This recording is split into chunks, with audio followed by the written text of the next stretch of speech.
آج کے اس خصوصی تجزیے میں خوش آمدید۔ خیر، آج ہم جس کہانی کا جائزہ لینے والے ہیں نا، وہ بظاہر تو ایک بہت ہی عام سی روزمرہ کی کہانی لگتی ہے۔ جی ہاں، یہ احمد اور مریم کی کہانی ہے۔ لیکن یقین مانیں، اس کے اندر جو اخلاقی اسباق چھپے ہیں، وہ انسانی رشتوں کی بنیادوں کو سمجھنے کے لیے بالکل، جسے کہتے ہیں نا، انتہائی ضروری ہیں۔ اس تجزیے میں ہم دیکھیں گے کہ کیسے ہمارے روزمرہ کے چھوٹے چھوٹے رویے ہمارے تعلقات پر کتنا گہرا بلکہ بعض اوقات فیصلہ کن اثر ڈالتے ہیں، اور کیسے چھوٹی چھوٹی باتیں رشتوں میں میلوں لمبے فاصلے پیدا کر دیتی ہیں۔ چلیں اس کی گہرائی میں چلتے ہیں۔ ذرا سوچیں، ایک رشتے کو حقیقت میں کیا چیز مضبوطی سے جوڑے رکھتی ہے؟ مطلب کیا یہ صرف مادی چیزیں ہیں، بینک بیلنس، بڑا گھر اور آسائشیں، یا پھر کچھ اور ہے؟ کوئی ایسا گہرا جذباتی بندھن جو ان سب چیزوں سے کہیں بالاتر ہے؟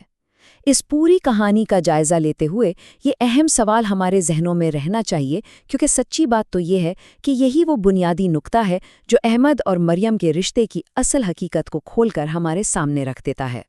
تو کہانی کے پہلے حصے کی طرف آتے ہیں، محبت کا غلط تصور، اور یہیں سے احمد کی ایک نیک نیتی پر مبنی لیکن اصل میں قدرے خامیوں والی سوچ کا آغاز ہوتا ہے۔ اور یہ بات بہت شاندار طریقے سے واضح کرتی ہے کہ کس طرح ایک ہی رشتے میں موجود دو محبت کرنے والے لوگ بالکل ہی مختلف توقعات رکھ سکتے ہیں۔ دیکھیں، احمد کے نزدیک محبت کیا تھی؟ مہنگے تحفے لا کر دینا، لمبی ڈرائیوز پر لے جانا اور محض چند خوبصورت الفاظ بول دینا۔ وہ اپنی طرف سے مریم کو ہر مادی آسائش دے رہا تھا، اور سچ کہیں تو اسے لگتا تھا کہ بس یہی کافی ہے۔ لیکن ذرا دوسری طرف نظر دوڑائیں، مریم کی اصل ضروریات کیا تھیں؟ اسے احمد کا وقت اور اس کی سمجھ درکار تھی، جو احمد اسے دے ہی نہیں پا رہا تھا، کیونکہ حقیقت یہ ہے کہ مادی چیزیں وہ کبھی بھی وقت اور خلوص کا متبادل ہو ہی نہیں سکتی، بالکل بھی نہیں۔ دوسرا حصہ، مریم کی خاموشی اور اداسی۔ یہاں سے کہانی میں ایک ٹھہراؤ آتا ہے، اور ان مادی آسائشوں کے پیچھے چھپی ایک بہت ہی گہری اور تلخ جذباتی حقیقت سامنے آتی ہے۔ بظاہر تو مریم کی زندگی ایک دم پرفیکٹ لگ رہی تھی۔ وہ گھر کی ہر ذمہ داری پوری مستعدی اور چہرے پر ایک میٹھی سی مسکراہٹ سجا کر نبھاتی تھی، مگر یہ مسکراہٹ تو صرف ایک پردہ تھی۔ سچ تو یہ تھا کہ اس کی آنکھوں میں ایک عجیب، نہ سمجھ آنے والی اداسی رچی بسی تھی، جسے احمد مکمل طور پر نظر انداز کر رہا تھا۔ وہ دیکھ ہی نہیں پایا۔ یہ اس بات کا جیتا جاگتا ثبوت ہے کہ دنیا کی بہترین مادی آسائشیں بھی کبھی کسی کی جذباتی بھوک کو نہیں مٹا سکتی۔ ایک انسان بظاہر مسکرا تو رہا ہوتا ہے، لیکن اندر سے اس کا دل کتنا تنہا ہے، یہ سمجھنا واقعی بہت بہت ضروری ہے۔ اب یہاں جو چیز واقعی دلچسپ ہے وہ یہ ہے کہ یہ سلائیڈ خاموشی کی روایتی تعریف کو بالکل ہی الٹ کر رکھ دیتی ہے۔ دیکھیں، ہم عام طور پر خاموشی کا مطلب کیا لیتے ہیں؟ بس یہی نا کہ الفاظ نہیں ہیں، لیکن مریم کی خاموشی کوئی رضامندی، اطاعت یا سکون کی علامت نہیں تھی، بلکہ در حقیقت یہ ایک بے آواز مگر بے حد شدید پکار تھی۔ یہ اس کے دل کی ایک چیخ تھی جو چاہتی تھی کہ اس کا جیون ساتھی اسے بس محسوس کرے، اسے سمجھے۔ یہ رشتے میں جڑے رہنے کا ایک فعال مطالبہ تھا، نہ کہ محض حالات سے کیا گیا کوئی سمجھوتا۔ کہانی کا تیسرا حصہ، بیداری کا لمحہ، اور یہی وہ موڑ ہے جہاں جذبات اپنے عروج پر پہنچتے ہیں اور ایک بہت بڑا بدلاؤ آتا ہے۔ اور پھر جیسا کہ ہوتا ہے، ایک ایسا لمحہ آتا ہے جو ہر چیز کو، پوری کی پوری کہانی کو بدل کر رکھ دیتا ہے۔ جب مریم کے صبر کا پیمانہ چھلک گیا تو اس نے احمد سے صرف اور صرف ایک جملہ کہا، کبھی میرے دل کی آواز بھی سن لیا کرو۔ اس ایک چھوٹے سے جملے کا وزن ذرا محسوس کریں۔ یہ محض چند لفظ نہیں تھے، یہ وہ آخری حد تھی جس نے احمد کے بنائے ہوئے اس تمام مصنوعی خول کو، اس کی پوری دنیا کو توڑ کر رکھ دیا۔ یہ ایک جملہ احمد کے لیے حقیقت سے ٹکرانے والا ایک زبردست لمحہ ثابت ہوا۔ تو اہم ترین نقطہ یہ ہے کہ احمد کو بالآخر اپنی غلطی کی شدت کا پورا احساس ہو گیا۔ اس کی سمجھ میں یہ بات آ گئی کہ وہ جسمانی طور پر تو مریم کے ساتھ اسی ایک چھت کے نیچے موجود تھا، لیکن مریم کے دل سے وہ کوسوں دور جا چکا تھا۔ جسمانی طور پر پاس ہونا مگر جذباتی طور پر بالکل غائب ہونا، یہ محض ایک چھت شیئر کرنا ہے جو دراصل کتنا کھوکھلا اور بےمعنی ہوتا ہے۔ احمد کو پہلی بار یہ جھٹکا لگا اور اندازہ ہوا کہ وہ کتنی بڑی بھول کا شکار تھا۔ چوتھا حصہ، رشتوں میں سکون کا راستہ۔ اور خوش قسمتی سے یہاں سے کہانی کا رخ ایک بہت ہی مثبت، بہت ہی حوصلہ افزا سمت میں مڑ جاتا ہے، جہاں ہم اس رشتے کی بحالی کو دیکھیں گے۔ آئیے آگے بڑھتے ہیں اور دیکھتے ہیں کہ یہ کیسے تعمیر ہوتا ہے۔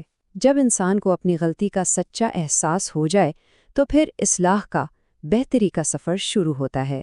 احمد نے اپنے رویے میں کیا خاص تبدیلیاں کیں؟ اس نے محبت کو صرف ایک لفظ سے نکال کر باقاعدہ ایک عمل میں بدل دیا۔ پہلا قدم، اس نے مریم کی روزمرہ کی وہ چھوٹی چھوٹی، بظاہر معمولی باتیں واقعی سننا اور ان پر توجہ دینا شروع کیں۔ دوسرا قدم، اس کی محنت اور خوبیوں کی کھلے دل سے تعریف کرنا سیکھیں۔ اور تیسرا اور شاید سب سے اہم قدم، مشکل وقت میں، جذباتی الجھنوں میں حقیقی معنوں میں اس کا ساتھ دینا شروع کیا۔ یہی وہ عملی قدم تھے جنہوں نے اس ہلے ہوئے رشتے کی بنیادوں کو دوبارہ اور پہلے سے زیادہ مضبوط کر دیا۔ اور ذرا سوچیں، ان بظاہر چھوٹے مگر مکمل شعوری اقدامات کا نتیجہ کیا نکلا ہوگا؟ مریم کی زندگی میں اور اس گھر کے ماحول میں وہ خوشیاں، وہ دلی سکون واپس آ گیا جو جانے کب کا کہیں کھو گیا تھا۔ اس ساری بات سے یہ بالکل شیشے کی طرح صاف ہو جاتا ہے کہ کسی بھی ٹوٹتے ہوئے یا دور ہوتے ہوئے رشتے کو جوڑنے کا واحد اور پائیدار حل مسلسل جذباتی توجہ ہے۔ جب کسی کو یہ سچا احساس دلایا جائے نا کہ ہاں اسے سنا جا رہا ہے، اس کی پرواہ کی جا رہی ہے، تو رشتے کے گہرے سے گہرے زخم بھی بھرنا شروع ہو جاتے ہیں۔ یہ واقعی ایک کمال کا عمل ہے۔ پانچواں اور آخری حصہ، حقیقی سبق۔ اب ہم اس پورے تجزیے کے بالکل آخری اور سب سے اہم اور میں کہوں گا سب سے گہرے حصے کی طرف آ رہے ہیں۔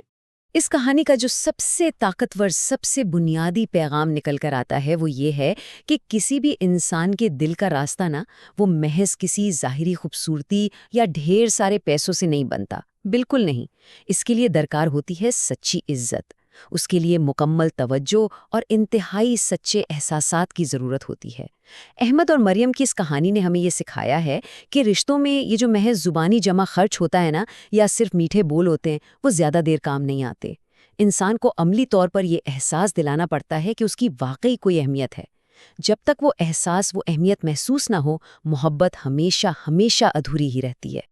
اس پوری زبردست گفتگو کو سمیٹتے ہوئے ایک ایسا سوال ابھرتا ہے جو واقعی ایک بہت گہری سوچ کا تقاضا کرتا ہے۔ کیا ہمارے اس تیز رفتار جدید معاشرے نے محض ان مادی آسائشوں، دکھاوے اور سہولیات کے بدلے انسانوں کے درمیان پائے جانے والے اس بے حد حقیقی اور سچے جذباتی تعلق کا سودا کر لیا ہے؟ کیا ہم بھی کہیں مادی چیزوں کو محبت سمجھنے کی غلطی تو نہیں کر رہے؟ یہ واقعی ایک ایسا سوال ہے جو ہم سب کو اپنے اپنے ارد گرد موجود رویوں پر ایک لمحے کے لیے رک کر غور کرنے کی دعوت دیتا ہے۔ یہ جانچنے کا وقت ہے کہ کہیں ہمارے قریب بھی کوئی اپنی مسکراہٹ کے پیچھے ایک گہری خاموشی کو تو نہیں چھپا رہا۔ آج کے اس تجزیے میں بس اتنا ہی، اور یہ آخری سوال یقیناً ہم سب کے لیے ایک بہت بڑا لمحہ فکریہ ہے۔